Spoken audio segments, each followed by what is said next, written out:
네, 여러분 안녕하십니까. 용감한 토크쇼 직설 임종윤입니다. 지난 6.13 지방선거 당시에 청와대가 울산시장 선거에 개입을 했다는 이른바 청와대 하명 의혹 사건과 관련해서 청와대와 검찰 간의 갈등의 골이 계속 깊어지고 있습니다. 조국 사태 이후 청와대와 검찰 간의 이른바 제2라운드가 시작됐다는 분석도 나옵니다. 여기에 정치권도 거들고 있습니다. 여당은 검찰에 대해서 특별 감찰을 해야 된다라고 주장하고 있고요. 야당은 국정조사를 요구하고 있습니다. 한국당의 전격적인 필리버스터 선언 이후로 더 경색되고 있는 정국이 청와대와 검찰 간의 갈등까지 겹쳐지면서 더 깊은 미궁 속으로 빠져들고 있는 모습입니다. 청와대 하명 의혹의 쟁점 무엇인지 좀 짚어봐야 되겠습니다. 그리고 청와대와 검찰의 갈등 상황 또 어떻게 봐야 될지 좀 짚어봐야 될 것 같습니다. 또 이번 건이 꽉 막혀있는 정치권에는 또 어떤 영향을 줄지도 좀 살펴보겠습니다.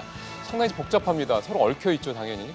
여러분들이 이해하시기에 좀 도움이 되도록 오늘 세 분의 정치시사 평론가분들 모시고 하나하나 좀 이렇게 좀 쪼개서 여러분들 이해하시는 데 도움이 되도록 하겠습니다. 물론 향후 전국 전망까지 당연히 해보겠습니다. 오늘 세 분 모셨습니다. 오른쪽으로 전 데일리안 이종근 노선실장 나오셨습니다. 어서 오십시오. 네, 안녕하십니까. 왼쪽으로 차재현 부산가톨릭대 교수 나오셨고요. 어서 오십시오. 안녕하세요. 그다음에 오랜만에 모셨습니다. 동국대 정기남 교수도 모셨습니다. 어서 오십시오. 안녕하세요. 리포트부터 먼저 보실 텐데요. 이미 잘 알고 있습니다만 청와대에서 특별 감찰반으로 일했던 그 전 수사관이죠. 검찰 수사관 A씨가 이제 돌아가셨는데 그 빈소에 이제 청와대 관계자들 그다음에 윤석열 검찰총장까지 찾았다고 합니다. 일단 이 소식부터 먼저 좀 보시고 하나하나 좀 얘기 좀 이어가겠습니다. 백원우 청와대 전 민정비서관이 숨진 검찰 수사관 빈소를 찾았습니다. 숨진 수사관은 청와대에서 이른바 백원우 별동대로 일했다는 의혹을 받았습니다. 고인의 유족은 백 전 비서관을 붙잡고 한참을 오열했습니다. 내려보냈나요, 특감반원? 고인 수사 관련 최근 통화하신 적 있습니까? 김조원 청와대 민정수석도 이광철 현 민정비서관과 함께 빈소를 찾았습니다. 청와대가 고인에게 어떤 압박을 했다라는 것은 저는 없는 걸로 알고 있습니다. 청와대는 고인은 울산시장 의혹과 전혀 관련 없는 민정수석실 고유 업무를 수행했다고 거듭 강조한 뒤 검찰과 언론을 향해 피의 사실 공표하지 말라고 공개 경고했습니다. 검찰은 12월 1일부터 피의 사실과 수사 상황 공개를 금지하는 형사사건 공개금지 규정 제도가 시행되고 있음을 명심해 주시기 바랍니다. 민주당도 검찰을 향해 날을 바짝 세웠습니다. 검찰이 한국당 의원들 패스트트랙 수사는 함흥차사고 청와대 관련 사건은 별건 수사, 표적 수사한다며 검찰 수사팀에 대한 특별 감찰을 요구했습니다. 조국 전 장관 사건에 이어 여권 대 검찰의 제2라운드 갈등이 본격화한 모습입니다.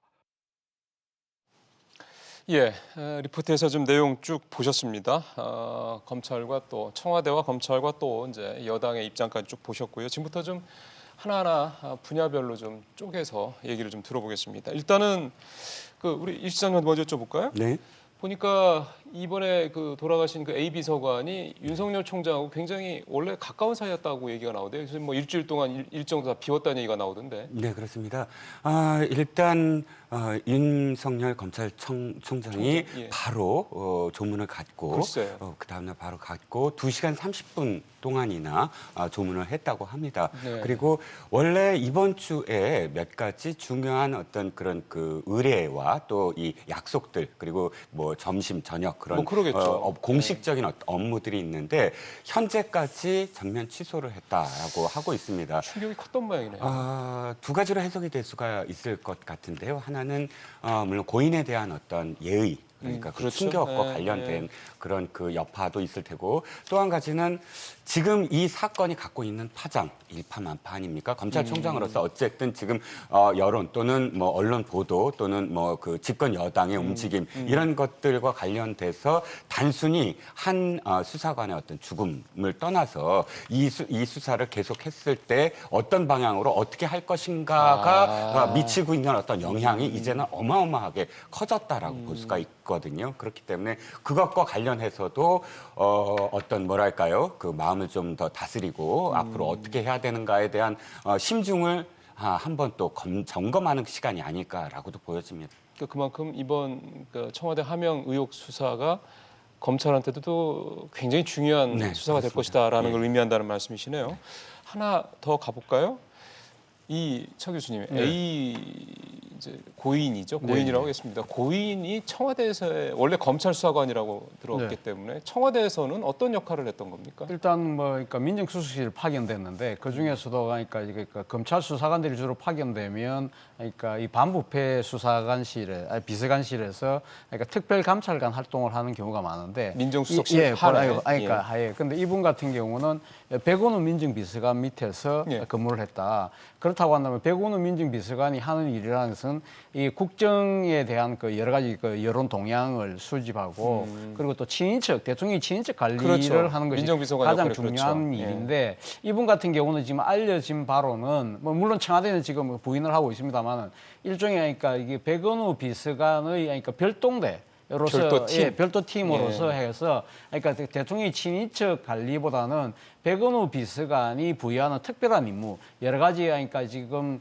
뭐 지금 의혹이 제기되고 있는 그러니까 지금 울산 시장 선거와 관련된 여러 가지 그러니까 첩보 업무들 이런 걸 다룬 것이 아니냐라는 것이 지금 그러니까 그 의혹의 이제 그러니까 핵심인데요. 그런 부분들에 대해서 지금 야당이 문제 제기를 하고 있고 그 바로 이 문제에 대해서 검찰이 수사를 하고 있지만 지금 청와대는 그런 일은 하지 않았다고 지금 그 부인하고 있는 상태입니다. 그러면, 일단 그러니까 이 지금 우리가 통상적으로 알고 있는 검찰 수사관들이 글쎄. 청와대 파견됐을 때 예. 반부패 수사관실에서 하는 여러 가지 공직에 관한 그 감찰 업무를 한 것이 아니라 민정비서관실에서 지금 좀 네. 뭔가 색다른 일을 한 것이 아닐까라는 의혹이 있는 것은 사실인 것 같습니다. 그러면 그 반부패 비서관이나 민정비서관이다 민정수석실 당시 이제 조국 전 장관 아래에서 일하던 분들인데 그러면은 이 숨진 고인이 반부패 비서관실에서 일했으면은 그 역할이 지금 알려지고 있는 이런 의혹들이 별 문제가 없는 거고 그게 민정비서관 밑에서 일을 할 경우에 문제가 되는 겁니까? 아니 꼭 그런 건 아니죠. 그러니까 반부패 그러니까 비서관실에서 한다고 하더라도 소위 말해서 그러니까 지금 그러니까 이 지방자치단체 선거에 대해서 관여를 했다고 한다면 그것은 관여를 상당히 했다면, 문제가 예. 될 수 있겠죠. 그러나 일단 그러니까 지금 여러 가지 그러니까 이 비첩보들이 들어오면 그러한 부분을 반부패 수사관실에서 그러니까 원래 수집을 하고 이첩을 하는 것이 맞는데 처음부터 그러니까 민정비서 시간에서 그걸 갖다가 이 받아들여서 그걸 반부패 수사관실로 비서관실로 넘어갔다는 그 자체가 상당히 좀 이례적이다. 그렇다고 한다면 어떻게 해서가 민정비서관실로 그 첩보가 들어갔을까? 그것이 혹시 그러니까 민정비서관실에 백원우 비서관 밑에서 별동대로 일했던 이 행정관들, 그러니까 이 수사관들이 첩보를 생성한 것이 아닐까? 직접? 예, 직접 그런 의혹을 사고 있다는 것이죠. 알겠습니다. 사실 뭐 이게 지금 검찰 수사가 진행 중이기 때문에 저희가 이거에 대해서 뭐 의혹을 뭐 굳이 더 뭐 추가할 필요는 없을 것 같고요. 일단 그런 내용이다라는 걸 시청자분들께 이해하셨으면 좋겠고 고인과 관련돼서 질문 하나만 더 우리 정 교수님한테 드리겠습니다.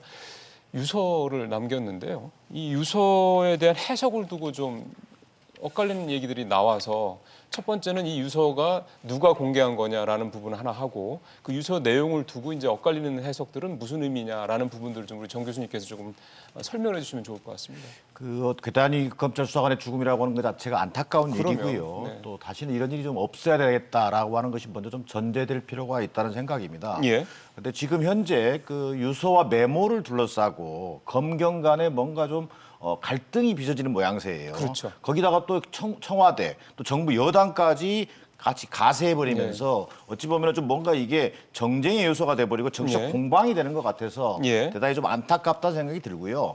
기본적으로 이 수사의 키를 쥐고 있는 어떤 검찰이 이 유서와 어떤 그 또 메모에 대해서 뭔가 예. 좀 언론을 통해서 일정한 내용을 또 알리게 되고 흘리게 되고 또 그런 내용을 또 여당이나 야당 입장에서 또 정치적 입장에 따라서 그것을 가공해서 예. 또 다시 이것을 또 증폭시키고 저는 이런 일련의 과정이 결코 고인의 어떤 죽음에 어떻게 보면 좀 뭐랄까 좀 죽음을 정치로 이용하는 것으로 비칠 수 있기 때문에 예. 더 좀 확대되지 않았으면 하는 생각이 들고요. 저는 궁극적으로 지금 언론에서 보도되고 있는 윤석열 검찰총장에게 뭐 예를 들면 미안하다는 내용의 예, 유서를 예. 남겼다. 이것은 뭐 여러 가지로 저는 해석할 수 있다고 봐요. 이를테면 수사에 협조하기 어려운 상황.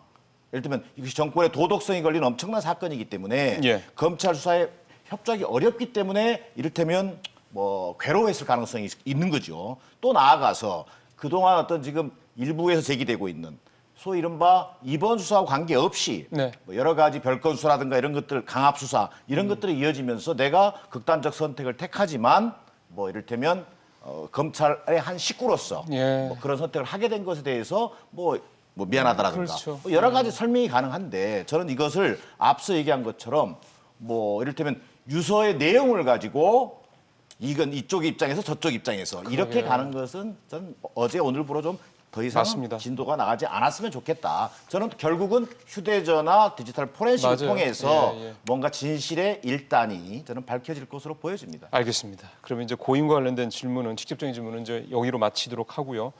어쨌든 이번 사건의 배경이 결국 청와대 하명 의혹 사건이기 때문에 이 얘기로 좀 바로 들어가 보겠습니다. 이 실장님. 네. 지금 검찰과 이제 언론에서 여러 가지 내용들이 오늘 아침에도 상당히 좀 많이 나오고 있습니다. 네. 지금 한 4, 5일 정도 좀 된 건데 네. 본격적으로 이거 흘러나오기 시작한 게 좀 요약을 해주시죠. 지금 검찰이나 언론에서 제기가 되고 있는 여러 가지 의혹들은 어떤 것들인지 몇 가지를 딱 요약을 해주셔야지 좀 저희가 이해하기 좋을 것 같아서요. 일단 지금 반부패 비서관실에 예. 이 박형철 비서관부터 거기에 소속되어 있는 수사관들이 유재수 부산부시장과 관련된 수사에 소환되면서 거기서부터 이게 확산되기 시작했다는 거예요. 거기서 시작이 됐다? 네네. 물론 이제 다른 건이긴 하지만 거기서부터 몇 갈래로 이제 그 가지를 치는데 네. 그 한 가지가 지금 이 백원우 민정비서관이 별도의 팀을 구성을 해서 예. 당시에 이제 울산시장이었던 김기현 시장과 관련된 첩보를 넘겨서 울산시장이 당시 이 지선에서 떨어지게 만들고 특정한 사람을 시장에 당선시키게 했다라는 의혹. 그러니까 선거 개입 의혹. 선거 개입 의혹이 한 갈래로 이제 자리 잡고 있고요. 예. 그것이 이제 가장 큰 핵심입니다. 현재는 그 외에는 사실 그걸로부터 이제 출발돼서 별도의 다른 어떤 일들, 별도의 팀이 또 다른 어떤 일들에 개입을 했나라고 해서 또 뭐 경남 경찰서와 관련돼서 양산시장과 창원시장도 같은 일을 하지 않았느냐, 또 서초구청장과 관련된 선거에서도 서초구청장이요? 예, 당시에 어떤 의혹 사건이 있어서 경찰이 수사에 들어갔다. 이 지금 말씀드리는 건 모두 다 경찰이 수사에 들어간 사건들이거든요. 임기가 얼마 남지 않았는데도 불구하고 예를 들어서 경찰서장은 1년 임기인데도 불구하고 울산 지방경찰청이나 혹은 경남 지방경찰청은 5개월 각각 7개월 만에 교체가 되면서 교체되자마자 울산 지방선거를 맞이하고 관할 내에 있는 지방선거의 지자체장들에 대한 수사에 들어갔다. 그런데 이것이 백원우 민정비서관이 예. 개입이 된 것이 아니냐라고 보여지는 것인데 문제의 핵심은 모두 다 지금 이 반부패 비서관실의 수사관들 또는 박형철 비서관의 증언으로부터 출발을 했다라는 게 공통점이고요. 예. 앞서서 말씀드렸던 별도의 팀과 관련해서도 사실 그 존재가 언론에 이렇게 보도된 게 물론 이제 집권 여당은 부인하고 있고 거기에 대해서 아직은 확실하게 가려진 건 없습니다만 이 수사 과정에서 별도의 팀이 있었다라고 지금 증언이 있었다는 거예요. 그 증언은 박형철 비서관이라고 지목할 수는 없지만 누군가가. 그 수사 과정에서 그 증언이 나와서 각각 한 명씩이다. 그러니까 총 6명의 팀이 있는데 4명이 원래 친인척 관리를 하는 인원이고 나머지 2명이 검찰에서 파견되고 경찰에서 파견된 인원인데 이 두 사람이 별도의 팀이다라는 구체적인 어떤 정황이 그러네요. 언론에 보도된 것도 다 검찰에서 수사 과정에서 예. 그 증언 내용을 지금 인용 보도한 그런 상황입니다. 정리하면 뭐 유재수 사건 한데 그것과는 차치하고요. 어쨌든 백원우 당시 민정비서관이 별도 팀을 구성했는데 그 별도 팀이 6명 중에 4명은 기존의 민정비서관 그러니까 친인척 네네. 관리 인재를 하고 2명, 1명은 검찰에서 오고 1명은 경찰에서 파견된 사람들. 이 사람들이 별도 팀 역할을 했다. 그래서 이제 선거 개입한 의혹이 있는 거고 또 다른 지자체 관련돼서 의혹도 있는데 네. 그러니까 결국 이 울산시장도 그렇고 뭐 아까 말씀하신 양산시장이든 창원시장 이런 다른 시장은 대부분 다 한국당 소속의 의원들이 이제 모두 시장들이었던 다 거죠. 한국당 의원 현직의 한국당이었고요. 예. 혹시 여기에 추가할 내용 있으시면 말씀하시고 아니면 이제 본격적으로 이 내용에 대해서 또 다시 이 시장님한테 여쭤보긴 하겠습니다. 이 얘기를 좀 들어보겠습니다. 이게 이제 별도 팀, 별동대 다양한 표현으로 얘기가 나오는데 이게 이제 가능성 있느냐라는 부분들, 과거의 어떤 전례를 보더라도요. 이 부분을 먼저 좀 짚어봐야 될 것 같은데 이게 단순한 의혹인지 아니면 가능성이 있는지 부분에 대한 부분입니다. 일단 차 교수님은 어떻게 보셨어요? 이 일단 부분은? 뭐 문제의 핵심은 두 가지인 것 같습니다. 그러니까 첩보가 어떻게 그러니까 만들어졌느냐. 지금 만들어졌느냐. 예. 그리고 또 이 첩보가 이첩되고 난 뒤에 울산 경찰청에서 수사를 하는 과정에서 예. 청와대가 과연 개입을 했느냐. 이 두 가지인 거거든요. 예. 그러니까 지금 이거 백운우 민정비서관은 이야기하기를 그러니까 이거 지금 여러 가지 그러니까 이 첩보들이 그러니까 들어오는데 뭐 우연찮게 하니까 쉽게 말하면 맞아요. 민정비서관실로 들어왔어. 이걸 자기는 뭐 가공하지 않고 그대로 이 반부패 비서관실로 넘겼고 반부패 수사 비서관실에서는 관할청인 그러니까 경찰청을 서울경찰청에다 거쳐서 넘겼고. 그러니까 경찰청을 거쳐서 그래서, 울산 예. 경찰청으로 내려갔다는 이야기가 이제 청와대의 이야기인데요. 지금 뭐 여러 가지 보도를 보면 오늘 아침 보도에 보면 지금 민정비서관실에서 처음 이 받은 보고가 그러니까 지금 노영민 비서실장이 지난번 그러니까 국회 운영위에서 뭐라고 했냐면 받은 거 그대로 넘겨줬다고 그러는데 오늘 보도에 의하면 그것이 그러니까 지금 그 청와대에서 만든 첩보 이 원본 자체가 범죄 보고서 형식 자체로 돼 있다, 가필이 돼 있다는 것이죠. 그러니까 그 가필을 한 것은 이 백운우 백운우 민정비서관 밑에 있던 그 별동대 중에서 지금 공익된 분 말고 한 분이 또 경찰 출신이지 않습니까? 그 분이 직접 만든 것이 아닐까라는 앉아 지금 의혹이 나오고 있다는 거죠. 그러니까 이 부분에 대해서는 일단 보도가 그래 나왔기 때문에 이건 뭐 검찰 수사로 밝혀야 될 문제인데 일단 첩보가 어떻게 만들어졌느냐. 그래서 첩보가 설사 이렇게 우연하게 들어왔다고 하더라도 이것에 대해서 청와대가 강화한 것이 아닐까. 민정비서관 강화한 거 아니냐는 그런 의혹이 있는 것이고요. 두 번째는 이제 지금 이첩돼서 울산경찰청으로 내려갔잖아요. 울산경찰청이 수사를 하는 과정에서 이 부분은 지금 그러니까 이 지방자치단체장의 선거와 개입, 그러니까 연관이 돼 있는 부분이기 때문에 청와대가 사실은 이 부분에 대해서 보고를 받는 것이 그렇게 적절해 보이지는 않습니다.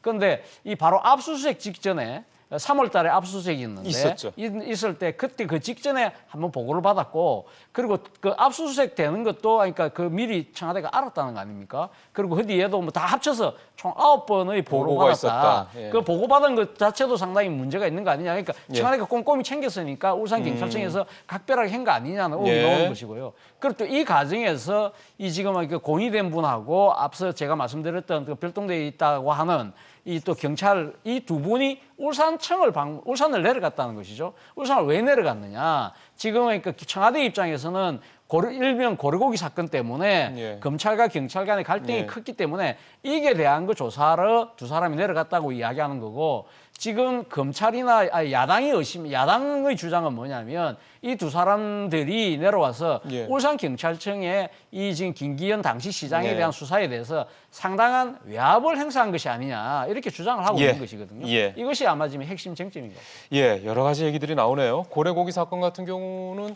글쎄요, 그 아주 간단하게 좀 정리를 해주시면 고래고기 사건이 이게 우리는 이제 검찰과 경찰이 상당히 좀 부딪혔던 그 포인트라고도 알고 있는데 사실 이 그 중앙에서는 별로 알려지지 않은 문제인데 사실 울산을 비롯해서 이 영남 지역에서는 상당히 뜨거웠던 사안입니다. 이것이 그러니까 이 고래고기는 원래 잡으면 안 되잖아요. 안 되죠. 그런데 이 설치해놓은 그물 같은 데다 자연스럽게 포획되는 경우는 그거는 할 수 없이 그러니까 처분이 가능할 수 있거든요.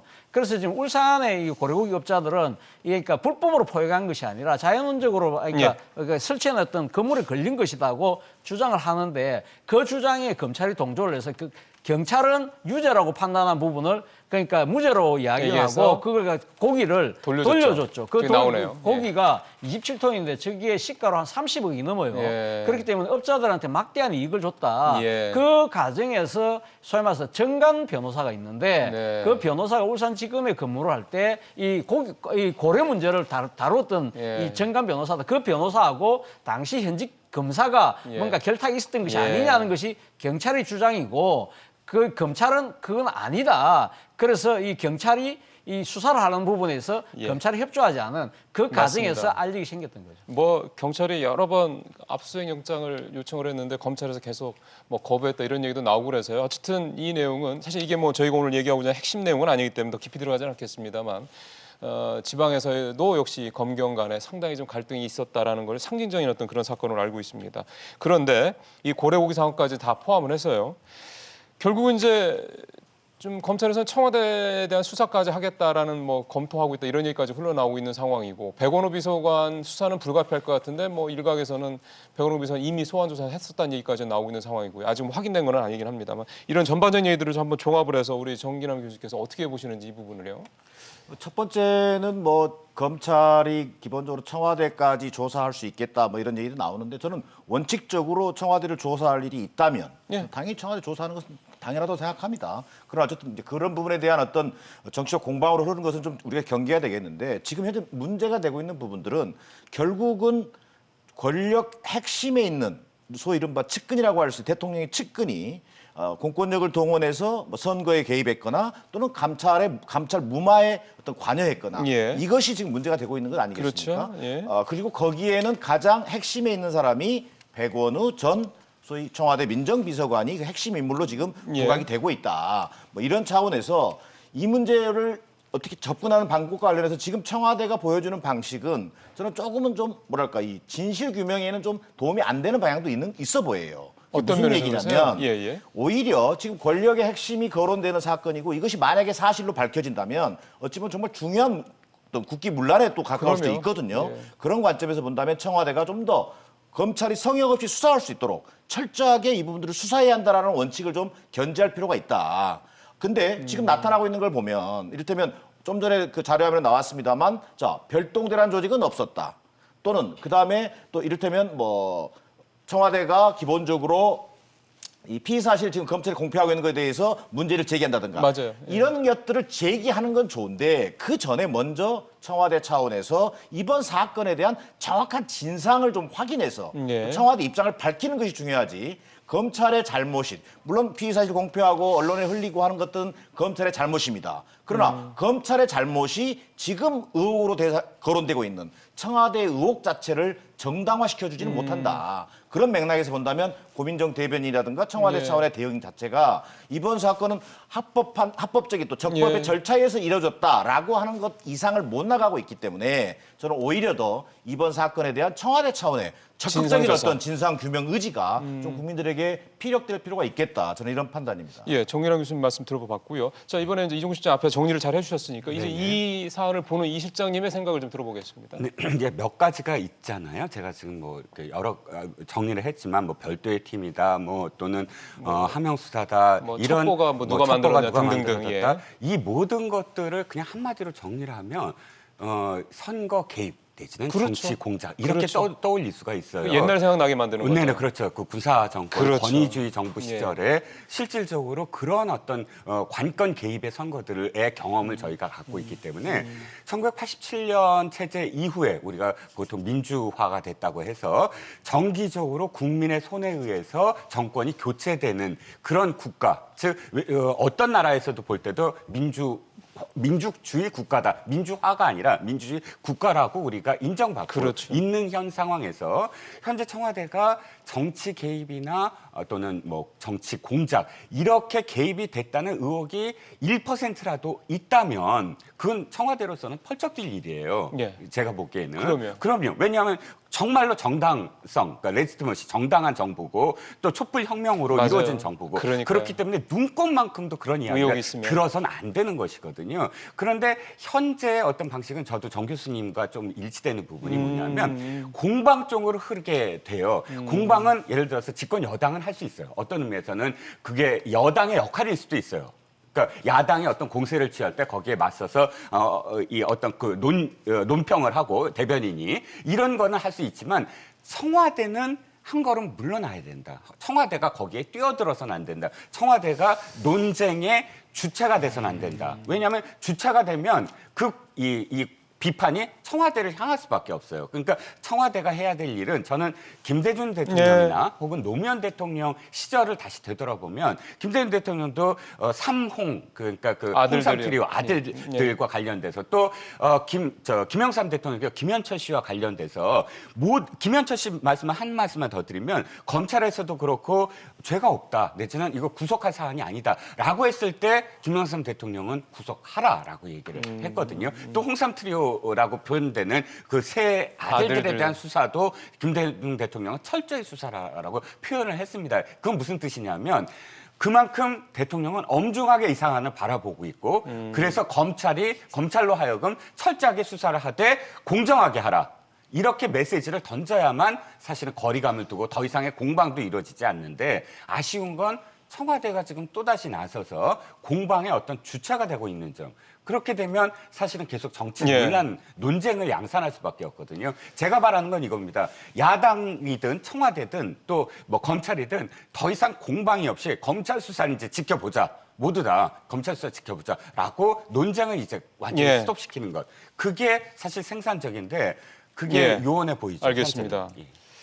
저는 여기서 좀 생각이 다른데요. 그러니까 지금 청와대가 적극적인 의지를 보이고 검찰이 강한 의지로 수사를 하는 것이 필요한 부분이 분명히 필요하겠죠. 그러나 지금 상황에서 검찰의 수사에게만 맡겨놓을 수 있을 것인가? 저는 그 부분에 조금 의문을 가집니다. 왜냐하면 검찰에 대한 기본적인 뭔가 불신이 깔려 있다는 그렇죠. 말씀이죠. 지금 사실은 지금 이 고인이 된 분이 바로 검찰 출신이잖아요. 출신이죠. 그리고 또 지금 여러 가지 지금 극단적인 선택을 하는 과정에 있어서의 그런 원인 자체가 검찰의 그러니까 이 별건 수사라는 뭐 그런 의혹조차도 들면서 이 지금 검찰이 지금 이 고인이 된 분의 그러니까 지금 휴대폰을 또 이 상당히 이례적으로 경찰이 수사 중인데 압수수색에서 지금 갖고 간 상황이거든요. 그런 부분들에 대해서 상당히 의구심이 많이 일고 있는 상황입니다. 그렇기 왜 때문에 검찰이 그렇게까지 왜 했느냐? 그렇게까지 하느냐?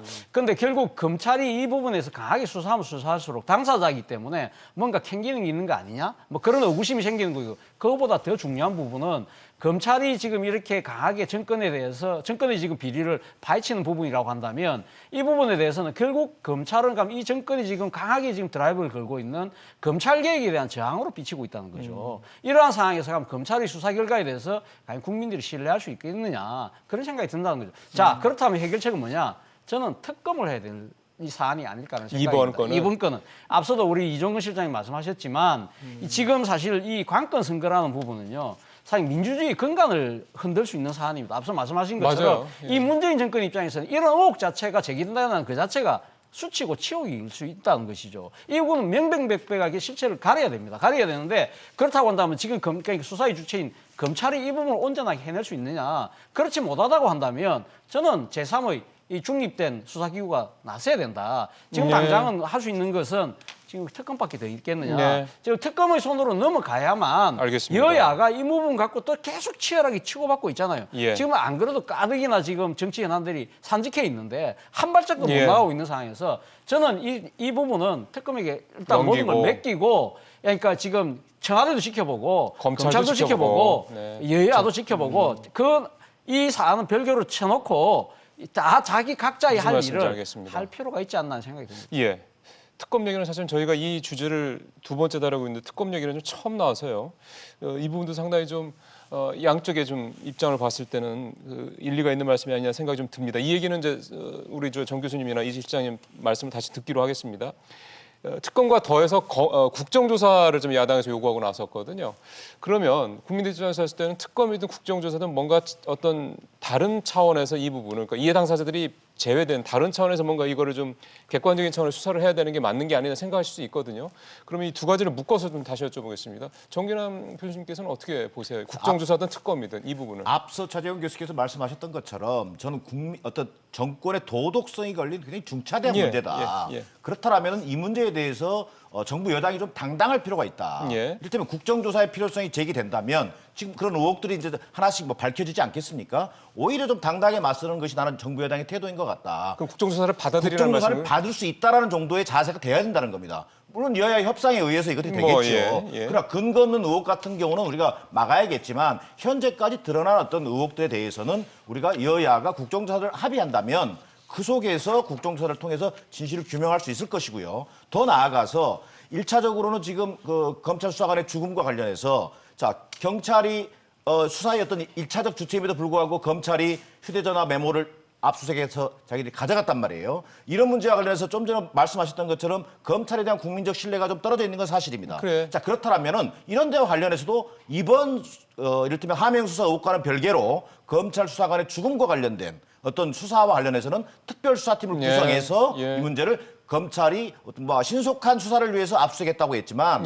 지금은 이 사안은 신속한 수사가 중요한 것이 아니라 투명하고 객관적인 수사가 중요하기 예. 때문에 예. 특별수사팀을 구성할 수도 있는 것이고요. 예. 더 나아가서 특검 문제라든가 이런 것들은 전반적인 지금 검찰 권력의 신뢰 문제를 감안할 때 저는 정치권이 전향적으로 검토해야 된다고 생각합니다. 지금 보니까 좀 자막에도 나왔습니다만 이해찬 민주당 대표도 특검 얘기를 하고요. 한국당에서도 이제 특검 얘기를 하는 거 보면 지금 이렇게 된다면 특검이나 국정조사 결국은 이런 차원으로 해서 이 문제가 이게 좀 떨어져 나와야지 뭔가 좀 정리도 되고 그 결과에 대해서 국민들도 조금 신뢰를 할 수 있고 이렇게 된다라는 얘기들이 좀 많은 거네요. 어떻게 네. 보세요, 이 시장? 현재 이제 정치 공학적으로 본다면 특검과 국정조사 중에 받아들일 수 있는 건 특검밖에 없죠. 왜냐하면 국정조사라는 건 국정조사 법을 만들어야 되고 그 상임위에서 법을 만들어야 되고 그 법이 통과돼야 되고 시간이 걸리는구나. 네, 아니 시간의 문제가 아니라 그렇게 하려면 국회가 지금 열려야 돼요.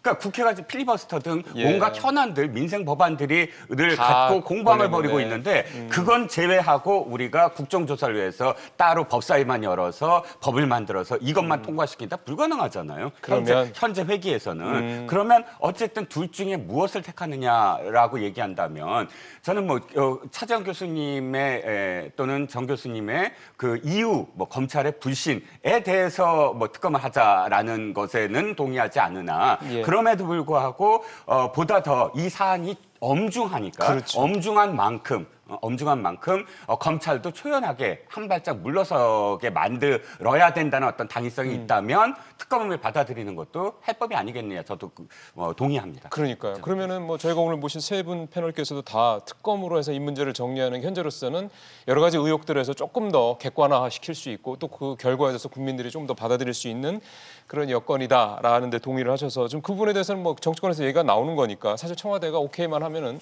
된 문제가 아니냐 생각이 좀 드는데요. 한 가지만 더 이해 당사자 중에 한 가지만 더 좀 짚어봐야 될 거는 이제 결국 경찰 얘기가 아닐 수가 없습니다. 일단은 이 사안의 시작이 고래고기부터라고 쳐도 결국은 이제 이미 검찰과 경찰 간의 이 관계에서 시작이 된 거고 또 그 당시 울산지방경찰청장이 황운하 청장이었는데 역시 검경 수사권 조정 문제 때문에 이제 검찰에서 그다음에 막듯이 안 하던 또 대표적인 인물이기도 하고 뭐 여러 가지들이 복잡하게 얽혀 있는데 아시겠지만 어제 그 검경 수사권 조정안을 포함한 패스트트랙에 올라가 있는 검찰 개혁안이 이제 넘어갔잖아요.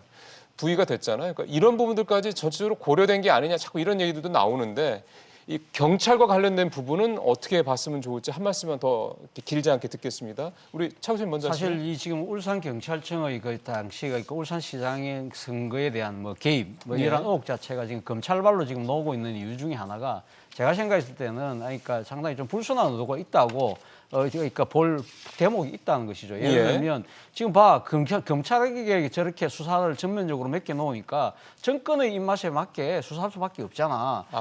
국민들이 봤을 때 그런 식의 인식을 자아낼 수 있다는 것이죠. 그런 측면에서 본다고 한다면 황운하 청장이 지금 이야기하고 있는 왜 자신에 대한 그 여러 가지 직권 남용과 관련된 이 고발이 1년 6개월 전에 이루어졌는데 그동안 잠잠하다가 왜 이제 와서 이 문제를 지금 들고 나오느냐. 이 시점 자체가 상당히 문제가 있다는 그러한 지적은 사실 좀 일리가 있는 측면이 분명히 있는 것이거든요. 자, 그렇다고 한다면 검찰은 가면 이 부분에 대해서는 가면 그렇지 않다는 걸 증명을 해야 되겠죠.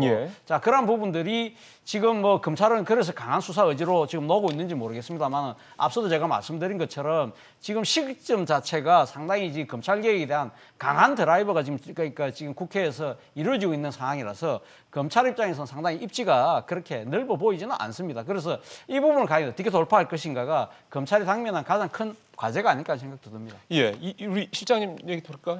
일단 그런 의혹이 있다는 것은 사실 지금 조국 장관의 사퇴 2개월의 국론 분열 이후에도 계속 상존하고 있습니다. 검찰에 대한 어떤 불신이 일정 부분 일각에서 제기되고 있는 건 인정을 하는데 그런데 문제는 이겁니다. 지금 지난주부터 나오고 있는 검찰발 기사들을 아무리 검찰이 피의사실 공표라고 하더라도 일견 그 종합해 보면 상당 부분 의혹이 증폭될 수밖에 없는 부분들이 분명히 존재한다는 거예요. 명쾌하지 않다 이거죠.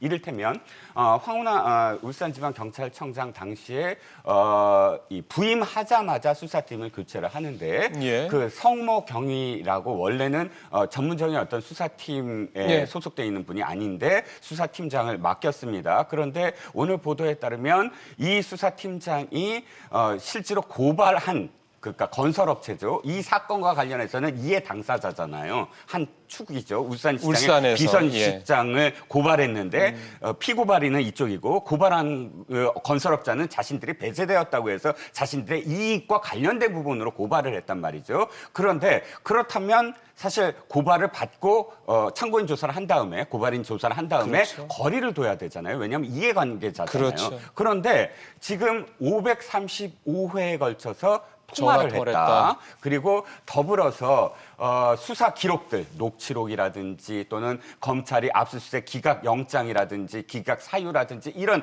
수사의 모든 기록들을 공유했다라고 지금 나오고 있습니다. 그러면 거의 이를테면 이 수사를 공모한 청탁 수사, 청부 수사냐라고 지금 비난이 나올 수밖에 없는 것이고요.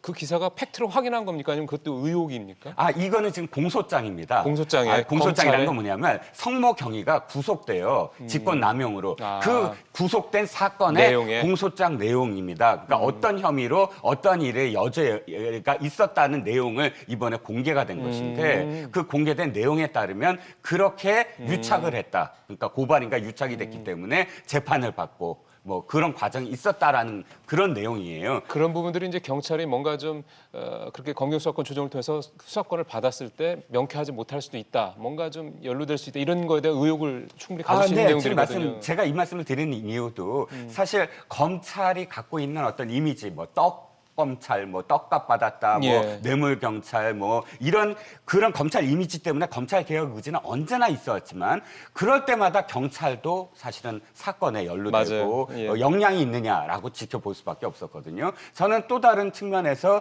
경찰이 과연 저는 이것도 수사가 돼야 된다고 봅니다. 아무리 검찰이 의혹이 있더라도 그래서 경찰이 그야말로 객관적으로 수사를 해냈느냐, 네. 또 그 여부에 따라서 경찰이 그만한 그러니까 정치적인 독립을 해서 역량이 있느냐, 독립한 이후에 수사권을 가질 수 있느냐에 네. 대한 척도다라고 보는 거죠. 그러니까요. 예, 이 부분도 뭐 좀 전에 어찌 보면 앵커께서 말씀하신 것처럼 고래고기 사건도 사실은 어찌 보면 현상은 고래고기 사건이지만 검경 간의 갈등일 수 있거든요. 거기서 증폭된 거 아니겠습니까? 무슨 얘기냐면 그 당시에 경찰이 어떤 그 입수한 소위 압수한 고래고기를 검찰이 풀어주잖아요. 예. 그런 과정에서 이 논란이 시작된 건데 이 당시에 검찰의 태도가 뭐냐면요. 경찰이 이를테면 검찰의 조치에 대해서 감히 우리를 수사한다고 덤벼 이런 문제의식들이 가졌던 거란 말이에요. 그러면서 이것이 검찰의 자존심 이런 거로 나타나게 되고 결국은 또 이것이 경찰이 고래고기 수사에 어깃장을 놓게 되고 예. 또 그런 와중에 이것이 소위 이른바 울산 김기현 전 시장의 뭐 이를테면 수사까지로 이어지게 되는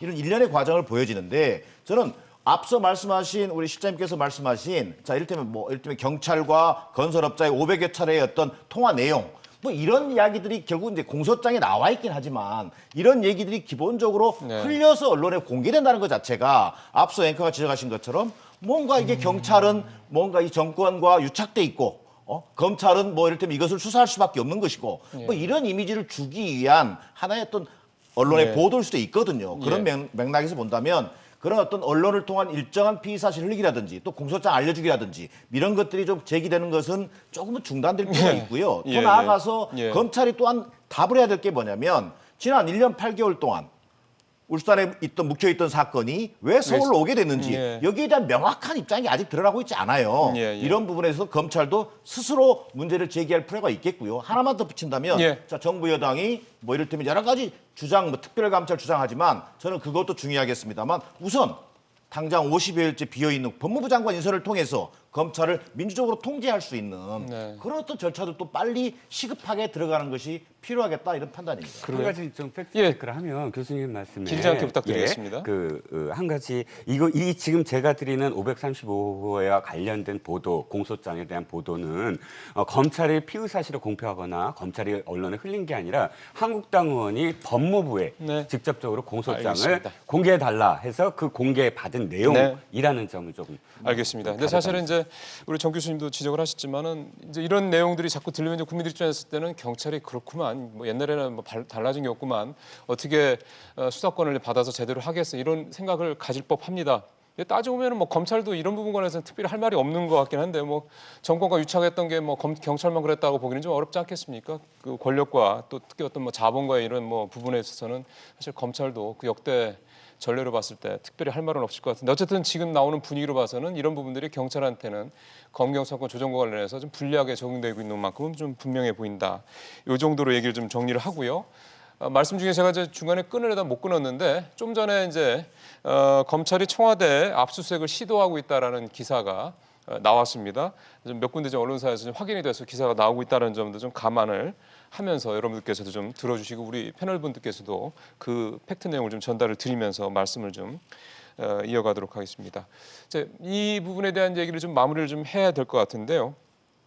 결국은 이제 한 걸음 떨어져 나와서 보면 제2의 조국 사태 비슷하게 느껴지는 분들이 많으신 것 같습니다. 그러니까 조국 사태를 보면서 많은 분들이 느꼈던 게 이제 소위 말하는 이제 뭐 청와대라고 해야 되죠. 청와대와 검찰 간의 어떤 그런 뭐 갈등, 힘겨루기 등등 이렇게 보는 시각이 되게 많았거든요.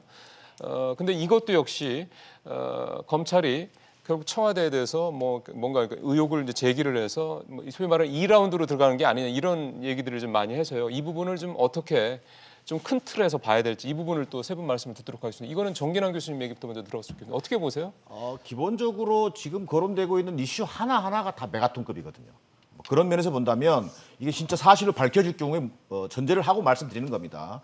그런 와중에 또 바로 지금 조국 사태 이후에 우리가 바라볼 수 있는 것들은 이게 조국을 겨냥한 수사냐 뭐 이런 의혹이 있었단 말이에요. 그렇죠. 저는 근데 오히려 조국, 유재수, 백원으로 이어지는 일련의 사건, 그다음에 어떤 청와대가 개입했다라고 선거 개입 의혹 보도라든가 감찰 무모화 의혹까지 나오는 것은 저는 오히려 정권 핵심부를 겨냥한 것으로 충분히 받아들일 만한 지금 사안이다. 대통령을 말씀하시는 겁니까? 뭐 대통령이라기보다는 청와대 권력이겠죠. 뭐 궁극적으로 본다면 이것은 좀 더 이게 비유적으로 표현이 가능한지 모르겠습니다만 진보 정권의 어떤 청와대 권력과 소위 검찰 권력의 갈등으로 지금 비춰지고 있는 것 같다. 그리고 이것이 궁극적으로는 또 검찰 권력 자체가 본인들의 어떤 기득권, 이른바 검경 수사권 조정이라든지 그렇죠. 공수처 설치에 반대하는 소위 이른바 검찰의 어떤 기득권을 지키기 위한 자기들의 이빨은 절대 빼줄 수 없다라고 하는 검찰의 논리가 결국은 정권 핵심부를 겨냥한 수사로 이어지고 있다라는 오해가 충분히 가능하다. 그런 맥락에서 본다면 정부 여당 입장에서도 이번 총선을 앞두고 이것을 단지 유불리의 문제, 이게 우리한테 유리하냐 불리하냐 이런 관점에서만 볼 것이 아니라 지금 제기된 현안에 대해서 완전히 이번 기회에 털고 가겠다. 소위 이른바 제도적인 어떤 절차, 공수처라든지 이런 부분들을 공투대로 실현해내고 또 이번 지금 의혹이 제기되고 있는 야당의 의혹 제기라든가 이런 부분에 대해서는 과감하게 특검 수용이라든지 뭐 국정조사를 받음으로 해서 이번 기회에 털고 가겠다. 그것이 어떤 도덕성을 생명으로 하고 개혁성을 생명으로 하는 지금 현 정권이 저는 취해야 될 방안이라고 생각합니다. 이게 사실 국민들 입장에서 봤을 때도 자꾸 청와대와 검찰 간 이런 모습이 이렇게 좋아 보이지는 않을 겁니다. 뭐 보는 사람에 따라 시각이 좀 다를 수는 있겠습니다만, 자 계속해서 이 얘기를 국민들 입장에서 좀 이 부분 어떻게 봤으면 좋을지에 대한 말씀을 좀 듣겠습니다. 차 교수님은 어떻게 보세요? 일단 뭐 검찰의 수사 의도에 대해서 상당히 민주당은 상당한 의구심을 갖고 있는 것 같아요. 지금 오늘 뭐 지금 일부 신문에 보면 뭐 민주당에서 나왔다는 이야기가 윤석열 검찰총장이 대한민국 운전대를 잡고 있다. 또 뭐 심지어는 악마의 손이라는 이야기까지 하고 있는데요. 저는 민주당이 뭐 이렇게 그러니까 검찰의 의도에 대해서 상당한 의구심을 표명할 수는 있다고는 봅니다만 그러나 나름대로 그러니까 정도는 지켜야 될 정도는 있다는 생각이 듭니다. 이제 사실 여러 가지 국민적 의혹이 있는 사건에 대해서 지금 그러니까 수사를 가장 그나마 그래도 제일 잘할 수 있는 실력이 있는 수사기관은 아무래도 검찰일 수밖에 없는 상황이라고 한다면 일단은 지금 검찰의 수사 의도는 별개로 치더라도 아니, 검찰의 그러니까 수사 과정에서 거기에 대해서 그러니까 검찰 수사 자체를 못하게 하는 식의 그러니까 정치적인 압력을 넣는 것은 저는 그건 바람직하지 않다고 보는 것이고요. 단지 그러니까 지금 검찰이 지금 보여주고 있는 여러 가지가 그러니까 지금 그러니까 좀 앞서 좀 말씀드렸듯이 고인이 그러니까 그 대심 그 수사관을 그러니까 휴대폰을 이례적으로 압수수색을 하는 그런 형태들을 통해서 가면 검찰이 뭘 의도하고 있느냐 이런 부분들에 대한 의구심을 자아내는 이런 부분들에서는 검찰도 상당히 적극적으로 수사를 하더라도 나름대로 절제와 신중함을 갖고 할 필요는 있다는 생각이 듭니다. 그러게요. 자, 우리 이제 이 실장님 말씀 좀 마지막으로 들어볼까요? 네, 종교의 언어와 정치의 언어는 다르다라고 말씀을 드리면서 시작을 하겠습니다. 종교의 언어는 선악이에요. 그렇죠. 선한 것은 무조건 정의롭고 악한 것은 무조건 나쁜 것입니다. 그런데 정치는 그렇지 않아요. 무조건 선이고 무조건 악이 아닙니다. 왜냐하면 그 안에는 여러 가지 계층과 또는 뭐 계급과 세대별과 이런 갈등 구조가 있어요. 네. 그 갈등들이 한쪽은 선하고 한쪽은 악한 건 그렇게 볼 수는 아니거든요. 없죠. 지역적으로도 마찬가지. 네. 지역 간 갈등도. 그래서 이 정치적으로는 선악의 구도가 돼서는 안 돼요. 그런데 지금 민주당 의원들의 어떤 표현이 악마의 손 이런 표현이 저는 이걸 자꾸 선악의 구도로 갖고 가고 있구나.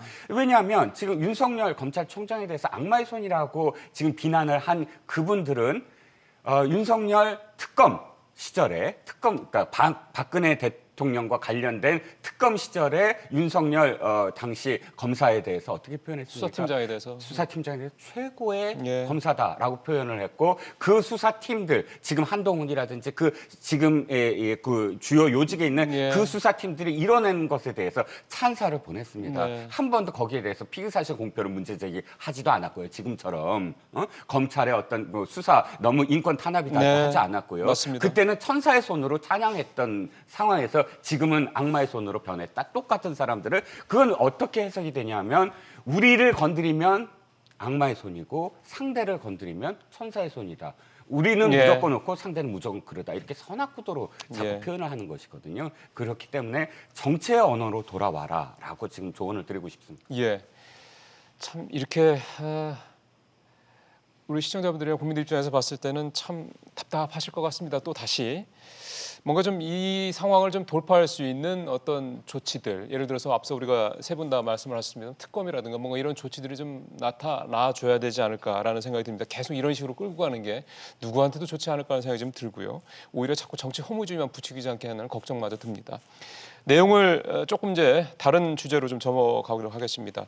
경제 이런 현재 상황들은 뭐 청와대 검찰 간 이런 갈등 상황 이런 상황들은 또 이제 당연히 정치권과 연결이 안 될 수가 없고요. 앞서 민주당이라든가 야당 쪽에서 어떤 얘기를 했는지에 대한 말씀까지 좀 들었는데요. 조금 이제 한 걸음 떨어져 보면은 지금 사실 전국 상황이 패스트트랙 관련된 부분들 또 한국당의 필리버스터 선언 등 해가지고 더 지금 상당히 좀 복잡하고 또 얽혀 있고 또 꼬여 있습니다. 이런 대치 국면 관련해서 지금 일단 민주당은 9일까지 시간을 주겠다. 그때까지 한국당이 필리버스터를 철회하고 협상장에 나오지 않으면은 그냥 4+1 공천을 통해서 강행을 하겠다. 이렇게 좀 최종 통보를 한 상황이거든요. 이걸 이제 어떻게 봐야 될지, 그럼 이런 상황을 과연 풀 수 있는 방법은 없을지 이 부분에 대해서 저희가 시간이 한 2, 3분밖에 없진 하지만 여러분 우리 세 분의 좀 아이디어를 좀 듣도록 하겠습니다. 자, 우리 정 교수님부터 먼저 여쭤보죠. 뭐 오신환 바른미래당 대표가 뭐 합의안 절충안도 내놓기도 했고 등등 하는데 이 상황 좀 풀 수 있는 타협점을 찾기는 어려울까요? 그러니까 뭐 어찌 보면 앞서 말씀하신 것처럼 마주보고 달리는 어떻게 보면 치킨 게임 양상인데 예. 오신환 대표가 얘기하는 절충안이 귀에 들어올 리가 만무하지요. 그러나 어쨌든 앞서 우리 실장님도 얘기하셨습니다만 정치라고 하는 것은 기본적으로 대화 타협이지 않습니까? 예. 결국 지금 강대강 소위 답 없는 싸움을 하고 있는데 이 싸움을 접고 머리를 맞대는 것이 저는 정치의 시작이라고 생각합니다. 자, 그러기 위해서는 지금 자유한국당이 이번 과정에서 보여진 소위 이른바 국회 셧다운. 이를테면 말 그대로 199개 법안에 대한 기본적인 필리버스터를 만들어 놓은 가지고 예. 모든 국회 자체가 올스톱된 상태예요. 그런 부분을 이를테면 필리버스터를 철회하고 예. 기본적으로 민생개혁 입법에 대한 것들을 또 서로 신뢰를 가지고 여야 타협을 통해서 먼저 처리하겠다. 네. 그리고 쟁점 법안에 대한 이를테면 선거법이라든지 공수처 법안이라든지 이런 쟁점 법안에 대해서는 우리가 기본적으로 국회에서 보장하고 있는 필리버스터를 합법적으로 어떻게 보면 구사함으로써 네. 또 야당의 입장을 피력하고 또 정부 여당은 어떤 국회의 권리이기 때문에 필리버스터를 보장해주는 방식으로 소위 이른바 다시 얘기하면 정치의 보고를 통해서 결국은 답이 없는 싸움이지만 대화를 통해서 이 문제를 예. 풀어내는 것만이 국민의 어떤 그 기대에 최소한의 어떤 그 부응하는 저는 방식으로 보여집니다. 그 필리버스터를 하더라도 민생 법안은 처리하면서 그렇게 해서 1차적으로 자유한국당이 예. 전체 199개 법안에 걸어놓은 필리버스터 법안을 철회하고 하고. 그다음에 민생 법안이라든가 이런 것들을 서로 합의를 먼저 끌어내고 예. 나중에 쟁점 법안에 대한 필리버스터를 야당이 구사하는 방식으로 여야가 타협을 통해서 예. 방안을 만들어내는 것이 지금은 하나의 절충안이라고 생각합니다. 예, 지금 사실 이 절충 문제와 관련해서 특히 이제 지금 이제 지난달 말에 부의가 된 선거법이 일단 또 중요한 그 관심 포인트 중에 하나인데요. 민주당에서 250대 50 얘기가 네. 자꾸 이제 흘러나오더군요. 네. 근데 과연 이걸 정의당에서 받아들일지 여부도 좀 있겠고, 예를 들어서 그거부터 먼저 여쭤보겠습니다. 뭐 물론 이제 비례대표 비율을 어떻게 할지가 물론 중요하긴 합니다만은 250대 50, 그러니까 즉 250의 지역구, 50의 비례대표 이 안이 될 경우에 20대 그 국회 때 그 지지율 있지 않습니까? 그거랑 견주어서 보면은 대략 의석수가 어떤 식으로 나올 수가 있습니까? 정당 득표율을 그러니까 지금 20대 총선의 정당 득표율을 그러니까 계산을 해보면요. 제가 지금 아직 뭐 정확하게 50%가 됐다, 30%가 됐다 이 부분이 예, 그거는 변수가 정해지지 있긴 않았기 합니다만. 때문에 예. 뭐 그렇습니다만 일단 225하고 지금 75대 5, 그러니까 70, 그러니까 비례 75, 지역 225 경우에 보면 예. 한국당 같은 경우가 그 지금 이 109석이거든요. 109석. 그러니까 109석인데 그러면 그러니까 그 4년 전에 비해서 한 13석이 줄어듭니다. 마이너스 13석. 13석이 줄어들지만 이 과정에서 그러니까 비례대표는 4석밖에 확보를 못 해요. 그렇고 그러니까 지금 민주당 같은 경우는 한 107석이 되는데 107석. 또 적네요. 예. 예. 왜냐하면 정당 득표율이 훨씬 더 적었거든요. 예. 예. 그렇기 때문에 이럴 경우는 비례대표는 민주당은 제로입니다. 아예 없고. 아예 없습니다. 그러니까 국민의당 같은 경우가 50석 정도가 되는데 예. 그러면 이 국민의당 같은 경우는 한 10석 정도가 비례대표가. 비례대표가 늘어나고요. 예. 정의당은 한 14석 정도 되는데 정의당은 한 8석 정도가 늘어나요. 그러면 자, 20석 넘게 되고. 아니. 그러니까 합쳐서? 총 14석이니까 예. 지금 6석에서 14석이라는 거죠. 이게 원안이. 근데 이게 원안인데 여기서 만약에 그러니까 지금 50석으로 줄일 경우에는 예. 상당히 그러니까 지금 이 비율 자체가 조금 줄어들지만 그 전체적인 추이는 크게 변하지 않는다는 것이죠. 그렇다고 하면 한국당과 민주당 입장에서는 그 비례대표에서 갖고 갈 의석이 의석수가 별로 없네요. 없습니다. 그렇기 때문에 한국당하고 민주당이 강하게 그러니까 특히 한국당이 강하게 반대할 수밖에 없는 그런 상황이라. 그러면은 이제 250대 50 지금 민주당에서 슬슬 얘기가 나오고 있는 이게 현실적이냐라는 부분에 대해서 이제 우리 이제 차 교수님 그래서 말씀 지금 듣겠습니다. 그 연동 그러니까 이 지금 비율을. 비율을 30%로 줄이자 이야기가 나오거든요. 그 문제는 그렇게 30% 줄일 경우에는 이 지금 바른미래당의 당권파나 그리고 또 지금 정의당 같은 경우가 네. 반발할 가능성이 높다. 자 그렇다고 해서 그러면 지금 4+1 갖고 지금 민주당이 그럼 돌파할 수 있느냐? 돌파할 수는 있겠죠. 수적으로 모은다고 하면. 예. 그러나 이 과정에서 각 당의 이해관계 다르기 때문에 다르죠. 단일화를 만들어내기가 쉽지 않습니다. 자 그렇다고 한다면 결과적으로 제가 봤을 때는 한국당과 손을 잡을 수밖에 없다. 아. 저는 그래서 이런 표현이 있잖아요. 어둠이 깊으면 새벽에 가깝다. 예. 예하가 극한적으로 이렇게 강력하게 충돌할수록 저는 결국 타협되지 않을까 하는 생각이 듭니다. 그러니까 그거 타협의 주체는 한국당과 민주당과 한국당이 될 거다. 그렇게 될 가능성이 높다. 작년 연말의 국회 같은 경우도 상당히 각 당들이 예산안을 네. 놓고 아주 격렬하게 충돌했는데 결국 한국당하고 민주당이 합의를 합의를 하면서 통과시켰거든요. 그때 놓은 이야기가 더불어한국당이다 더불어한국당, 예. 이야기가 나왔는데 저는 뭐 하여튼 어떤 예. 식으로든 이 꽉 막힌 예. 전국이 어떤 식으로든 그러니까 지금 이 거대 정당들이 책임을 지고 풀어야 될 것이 아닐까 하는 생각이 그래서 민주당과 한국당이 풀어내야 된다. 저는 뭐 그럴 가능성이 저는 높다고 봅니다. 알겠습니다. 자, 이거는 우리 차 교수님 생각이셨고요. 이 교수님은 이 실장님께서는 어떻게 보세요? 뭔가 좀 타협안이 만들어지고 절충이 될 거라고 보세요? 타협안이 안 될 것 같아요. 일단 안 될 것 같다는 생각은 왜 드냐 하면 뭐 두 분 교수님 말씀에 일정 정도 저도 이렇게 공유하는 부분이 또 긍정적으로 바라보고 있는 부분이 분명히 있는데 저는 이제 책임이 어느 쪽에 있느냐 좀 따지고 싶어요. 양비론 중에서도 어느 쪽이 더 맞느냐.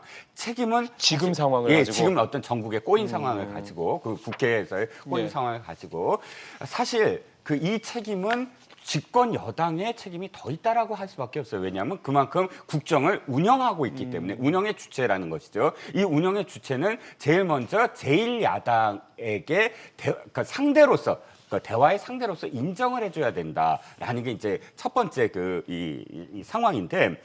이 패스트트랙의 출발이 뭐 그 안을 갖고 오려 했더니 안을 안 갖고 왔다 이런 어떤 공방을 떠나서 당시 상황을 다시 미시적으로 돌아보면 김태우 수사관 사실 김태우 수사관이 그때 주장했던 것 중에 몇 가지가 지금 드러나고 있는 상황이다. 백원우 비서관 뭐 특별 그 별동대 이런 어떤 부분들. 근데 김태우 수사관과 관련해서 당시에 그 사건이 터지자마자 10월달에 국정조사를 요구하고 또 특검을 요구하고 근데 그런 부분들에서 여당은 받아주질 않았어요. 그다음에 신재민 사무관 문제가 바로 터져서 또 이 상황이 바뀌었고 그다음엔 또 육참 총장이 행정관과 만났다. 용산 국참 앞에서 그 사건 터지고 마지막으로 손혜원 의원 사건이 터졌어요. 이게 거의 한 달에 한 번씩꼴로 이 대형 야당 입장에서 대형 사건들이 터졌습니다. 그러면서 나경원 대표가 이 비판을 먹으면서까지도 원내에 들어갈 테니까 그렇다면 최소한 이 국정조사는 이거 하나는 들어줘 하고 협상을 합니다. 근데 그게 결렬이 돼요. 그 다음에 바로 이 나머지 야당과 합쳐서 패스트트랙으로 연결되는 고리거든요. 자, 그러니까 지금 어느 쪽이 무조건 잘못했다라고 이야기하고 싶지 않지만 기본적으로 제1야당을 상대로 좀 인정하는 선에서 그러면 그쪽에서도 사실 들어올 것이다. 그러니까 어느 편이 먼저 손을 내미느냐라고 얘기한다면 여당에서 손을 내밀어야 된다라고 생각합니다. 예. 결국은 이제 그래도 형이니까 형이 좀 손을 내밀어줘야 되는데 형이 너무 좀 동생들한테 이렇게 좀 뻣뻣했다 이렇게 좀 이해를 하면 도움이 될 것 같은데요. 시간이 저희가 한 4분 정도 남았는데 이 질문을 드리면서 좀 이 빡빡한 꽉 막힌 교착 상태에 빠진 전국을 풀 수 있는 키는 뭐가 될 것이냐라는 부분을 세 분의 생각을 말씀 들으면서 좀 마무리하겠습니다. 저희가 이슈 따라잡기 뒤에서 이 얘기를 자세히 하긴 할 건데요. 딱 나경원 원내대표의 재신임이 안 되고 이제 다시 선출을 하기로 했다고 소식이 어제 또 전해지더라고요. 이게 혹시 꽉 막힌 전국을 풀리는 어떤 변수가 될 수 있을 것이냐에 대한 부분들을 포함해서 어떻게 하면 이 전국이 좀 풀어질 수 있는지에 대한 세 분의 어떤 아이디어를 한 말씀 듣겠습니다. 차 교수님부터 오늘은 이번은 먼저 좀 드리죠. 일부 언론의 그러니까 이 평가에 따르면 사실상의 그 한교안 대표가 나경원 원내대표에 대한 그 불신임을 한 거다라는 이야기가 있더라고요.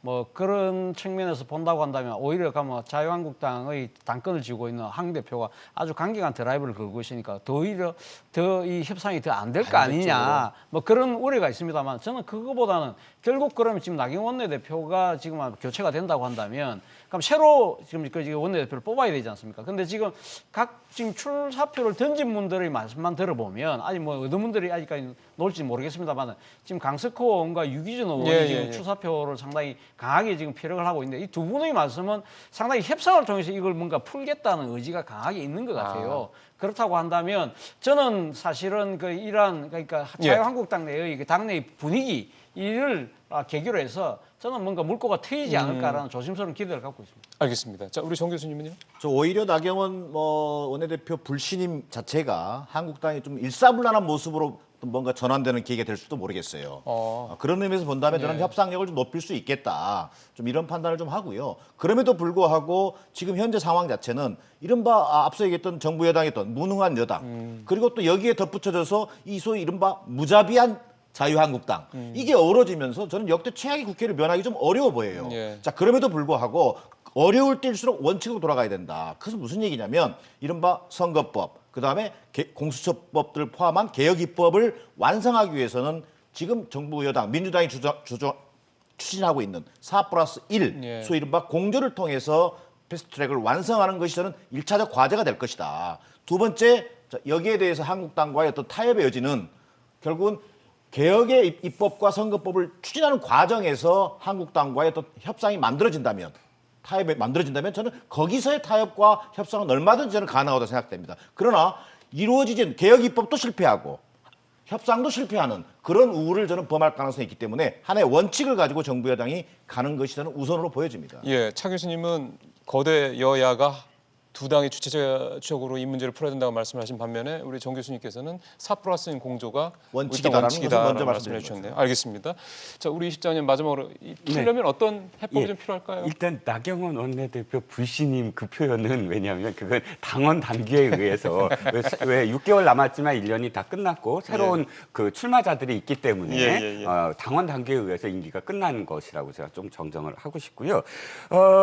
저 홍영표 원내대표가 이인영 원내대표로 교체됐을 때 선수 교체가 됐을 때 맥주 파티가 있었습니다. 파티는 아니고 맥주 회동이 있었습니다. 여야 간에. 여야 간에 나경원 원내대표가 이건 관례적으로 카운터파트가 바뀌었을 때 어쨌든 인사를 하러 다니죠. 그렇죠. 내가 새로 신임 원내대표입니다. 인사를 하러 다니는 그 과정. 지금은 이제 시간이 없어요. 며칠 남지도 않았고. 그런데 자기가 뭔가 전임 원내대표와 다른 무엇인가를 하지 않으면 원내대표로서의 또 자기의 입직 그리고 뭐 리더십 이런 게 불가능하지 않습니까? 그냥 나경원 원내대표가 했던 거 그대로 내가 개선하겠다 그러면 바꿀 이유가 출마할 없죠. 이유가 예, 없죠. 맞아요. 예. 예. 그러니까 무엇인가 물꼬는 있을 것이다. 그런데 결과적으로 그것이 결론을 내릴 수 있느냐라는 건 저는 뭐 아직 미지수다. 여러 가지의 어떤 한계가 있지만 그럼에도 불구하고 협상을 할 수 있는 단초는 될 수 있지 않을까 합니다.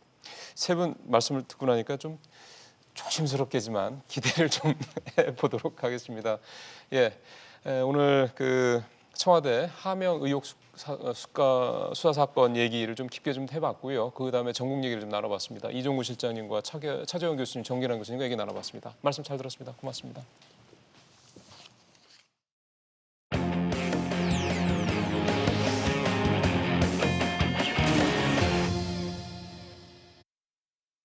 예, 앞서 말씀드린 대로 한국당이 나경원 원내대표의 임기를 연장하지 않기로 결정을 했고요.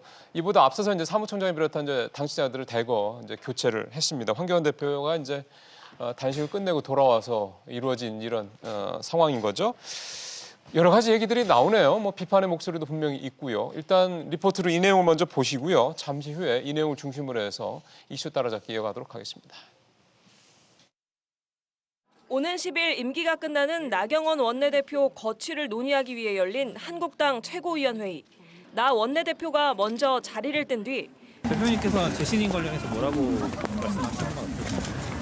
특별한 뭐 말씀들 안 나누고 2시간 가까이 이어진 논의 끝에 결론은 임기 연장 없이 새 원내대표 뽑는다. 즉 나경원 교체입니다. 여러 가지 최고위원회의에서 논란이 있었습니다. 그리고 논의가 있었습니다. 그래서 그 부분은 제가 여기서 말씀드릴 수가 없습니다. 기다렸다는 듯이 경북 출신 삼선 강석호 의원이 가장 먼저 도전장을 던졌고 유기준, 주호영, 신상진, 윤상현 등 중진 의원들도 후보로 거론되고 있습니다. 당내에선 친황체제 구축이란 쓴소리가 나옵니다. 황 대표는 읍참 마속이라고 했지만 결국 쓴소리했던 김세연 여의도 연구원장을 날리고 초재선 측근 의원들을 전진 배치한 데 그쳤다는 비판이 나왔고 또 홍준표 전 대표는 총선 준비를 해야 할 때인데 친위 세력 구축해 당 장악할 생각만 하고 있다고 지적했습니다. 예, 화요일, 수요일, 목요일은 김수민 시사평론가 얘기 나누고 있습니다. 어서 오십시오, 평론가님. 네, 반갑습니다.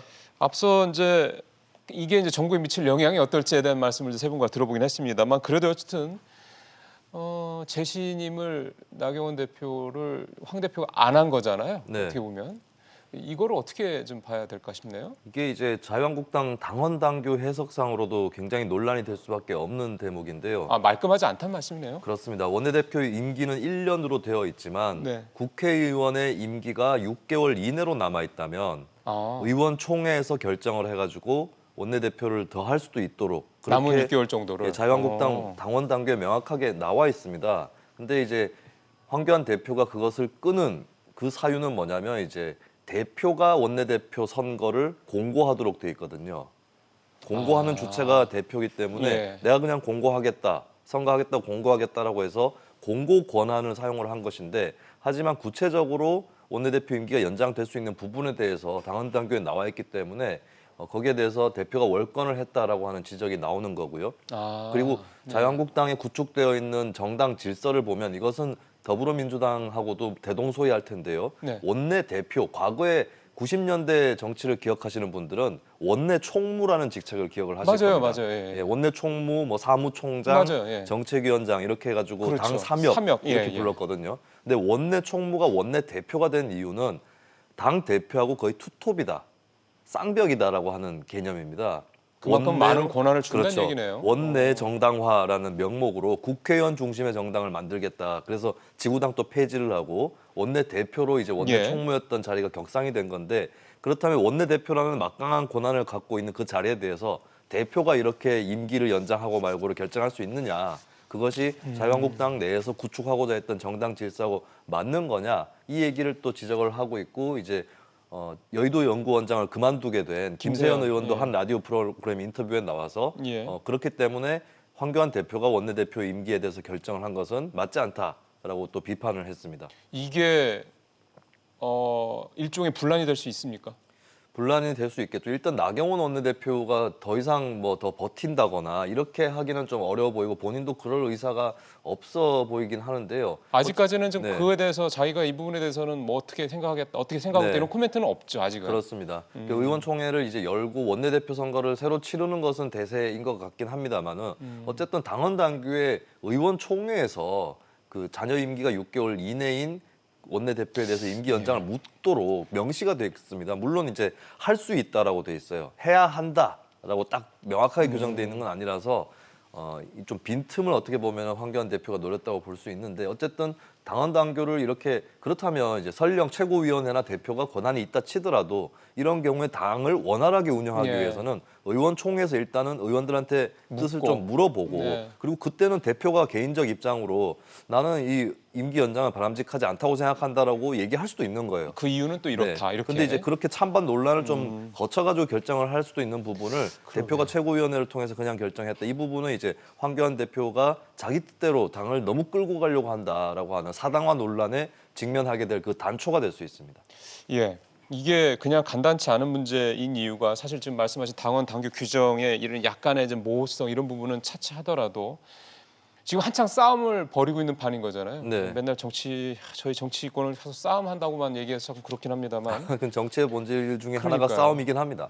근데 지금 굉장히 전투가 치열하게 벌어져 있는 상황인데 이런 상황에서 이를테면 앞에서 전투를 지휘하는 지휘관을 내리는 거잖아요. 물론 뭐 준비되는 지휘관들이 있긴 하겠습니다만, 그러니까 이게 그러니까 싸우고 있는 이를테면 소총병들 입장에서 봤을 때는 갑자기 나한테 명령하던 사람이 바뀌니까 좀 불안할 수 있을 것 같고 뭔가 이게 멤버들한테도 조금 뭔가 좀 이렇게 썩 좋은 영향을 줄 것 같지는 않다는 생각이 문득 들어서요. 예, 패스트트랙 관련해서 여야 간의 극한 갈등이 아직까지 남아 있는 상황이고 물론 앞으로 협상의 여지도 있겠고 뭐 있지만. 극한 투쟁의 여지가 둘 다 열려 있겠지만 이때는 이제 어떻게 보면 좀 자연스럽게 판단을 하자면 나경원 원내대표가 지금까지 계속 대여 투쟁도 주도를 해왔기 때문에 앞으로 하더라도 뭐 협상을 하든 투쟁 지속을 하든 간에 나경원 원내대표가 매듭을 지어야 되지 않겠느냐 이 생각은 자연스럽게 또 나올 수 있겠습니다. 예, 그런 의미에서는 이제 좀 연속성에 대해서는 황교안 대표가 그렇게 무게를 두지 않았다라고 볼 수 있겠고 어쩌면 뭐 원내대표가 바뀌어도 대표인 내가 그대로기 때문에 그렇게 큰 차질이 없다 이렇게 생각하고 있지 않을까. 그렇기 때문에 이런 판단을 내렸지 않을까 싶습니다. 나 대표가 임기를 시작한 게 작년 12월인 거죠? 그렇습니다. 1년이니까. 네. 황 대표는 그 이후에 대표가 된 거죠. 그렇습니다. 그러면, 지난 3월에 됐죠. 그렇죠. 그러면은 이제 먼저 나 대표가 원내대표로서 역할을 해오고 그 뒤에 이제 황 대표가 이제 당 대표가 됐고, 근데 그 이후에 이제 저도 김수민 평론가랑 이 얘기를 몇 번 했던 것 같은데 둘 간의 관계가 아까 말씀하신 투톱으로 해서 원활한 이렇게 협조 체제보다는 약간 경쟁 느낌이 나는 뭔가 이런 약간 갈등이 좀 뭔가 이렇게 미묘하게 있는 그런 얘기를 했던 기억이 좀 몇 번 있어서 그렇습니다.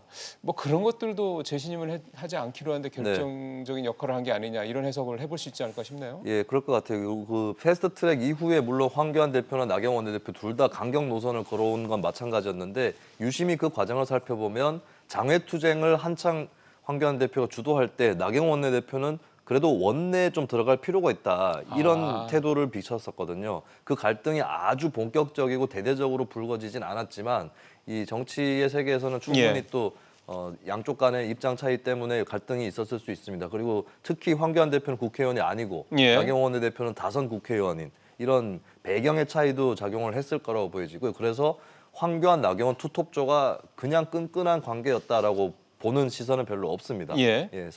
구체적으로 좀 세부적인 사안에서 양측 간의 차이가 있었다고 볼 수 있겠고 어쨌든 간에 황교안 대표의 진위가 무엇이든 간에 이번에 결정을 통해서 원내대표를 교체함으로써 자신의 뜻대로 당을 더 끌고 가려고 하는 거 아니냐 이 의심은 좀 피하기 어렵게 됐습니다. 그래서 드리는 말씀이 지난번에 박찬주 예비역 대장 문제 그러니까 외부 영입할 때 내부적으로 이렇게 뭐 이렇게 서로 공유하고 뭐 의견을 물어보는 과정이 없었다라는 얘기를 우리가 한번 했었고요. 또 이번에 나경원 대표 건도 좀 전에 우리 김평론가 말씀하신 대로 좀 의원총회를 열어서 이런 생각 갖고 있는 어떻게 생각하느냐를 물어보는 과정이 또 없었다. 물론 그게 꼭 뭐 의무적으로 해야 되는 건 아니긴 합니다만 약간 민주적인 어떤 의사결정의 모습을 좀 보여주는 데 있어서는 그런 것들이 좀 부족하다 보니까 이게 결국 이게 황교안 리더십의 어떤 실체가 결국 이렇게 가는 거 아니냐라는 식의 어떤 얘기도 좀 나올 수밖에 없을 것 같습니다.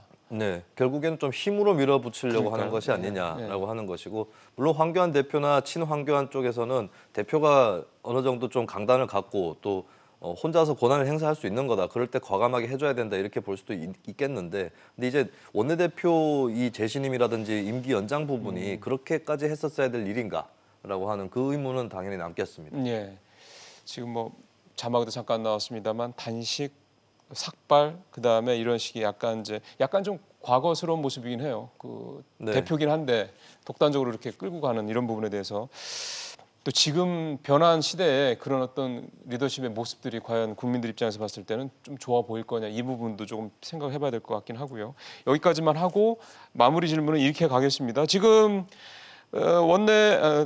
원내대표에 출마하려고 하는 분들이 3선의 강석호 의원, 그다음에 네. 4선 유기진 의원, 그다음에 5선의 심재철 의원도 경선 출마를 하겠다라고 얘기를 했다고 그러네요.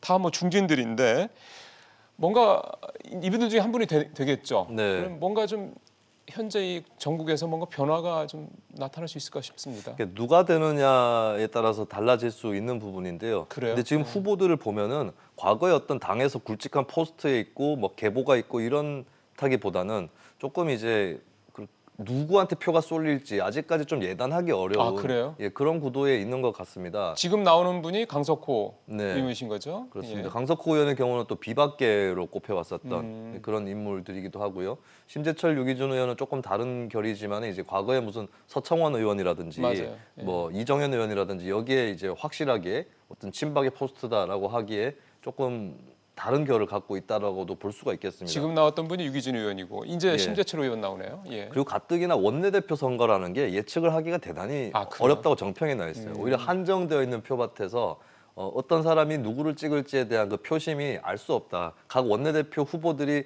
각자 집계한 것을 따지면은 내가 몇 표 받았다, 뭐 저쪽이 몇 표 받을 거다 이런 걸 다 집계해서 주장을 종합하면 그 의원의 수를 훨씬 웃돈다라고 하는 설도 있습니다. 그래서 굉장히 평론가 입장에서도 예측을 하기에 좀 그럼요. 어려운 선거인데, 그럼 이제 결국은 황 대표의 낙점 이렇게 표현해야 되나? 그러니까 황 대표가 나는 그냥 저 사람이 괜찮아 이런 식으로 뭔가 이런 게 있으면 물론 우리가 그걸 공식화하지는 않겠지만 그런 게 결국은 표가 몰릴 가능성이 높다고 봐야 되는 겁니까? 근데 지금 자유한국당이 지배적 리더가 없는 상황이거든요. 그렇죠. 그래서 황교안 대표가 막 수십 명의 의원들을 한꺼번에 움직이거나 이렇게 하는 것도 불가능한 거기 때문에 결국 의원 개별적인 투표들이 크게 작용을 할 것 같고요. 네. 근데 누가 되든 간에 조금 협상의 여지는 생길 수도 있어요. 나경원 원내대표는 계속 임기를 연장할 경우에 이제 와서 협상에 들어가는 데 있어서 좀 그렇죠. 관성이라든가 지금까지 그렇죠. 해온 것들 때문에 꺾기 어려울 수 있는데 이제 특히 이제 다선 의원들이 많은데 그냥 이대로 갈 수 있겠냐. 그리고 예. 총선도 다가오기 때문에 예. 뭐 주고받고 하는 그 협상이 민주당하고 필요할 수 있다.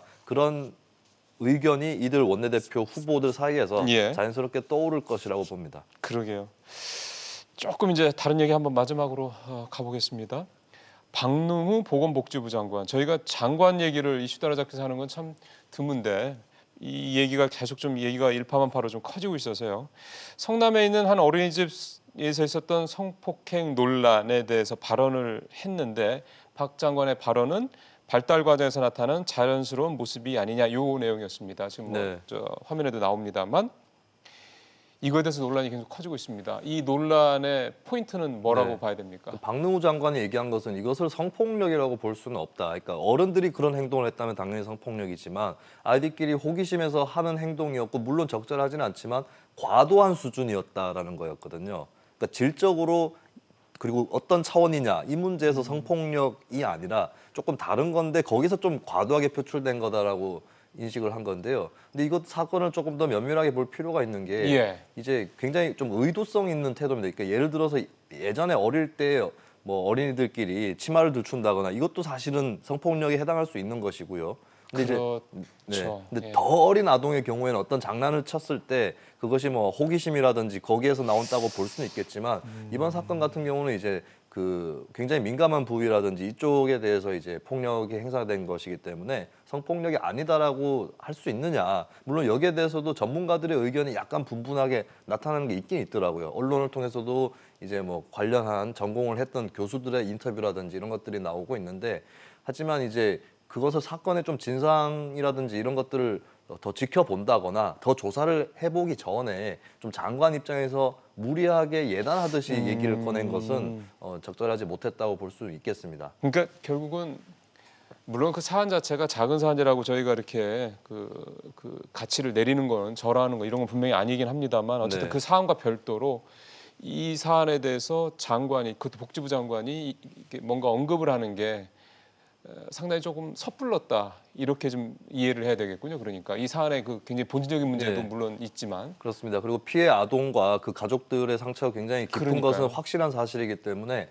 여기에 대해서 성폭력이다 아니다 얘기를 하기 전에 오히려 이제 심각한 사안이고 앞으로 아동 교육이나 보육에서 이번 일에 대한 재발 방지라든지 또 교육 프로그램의 변화라든지 예. 그런 것들을 마련하겠다라고 먼저 약속을 하는 것이 정책 담당자로서의 바람직한 태도였다고 볼 수 있겠습니다. 지금 박 장관이 이 이후에 뭐 공식적으로 사과를 한다든가 아니면 지금 말씀하셨던 건 뭔가 이런 거에 대한 향후의 대책들을 마련했다 이런 것들이 혹시 후속으로 나온 게 있습니까? 일단 보건복지부 입장은 뭐 장관이 직접 나왔다기보다는 그 부처의 입장이 부처 나왔는데 입장에서. 예, 그 발언을 통해서 상처를 입으셨을 피해 아동과 가족에게 진심으로 사과드린다.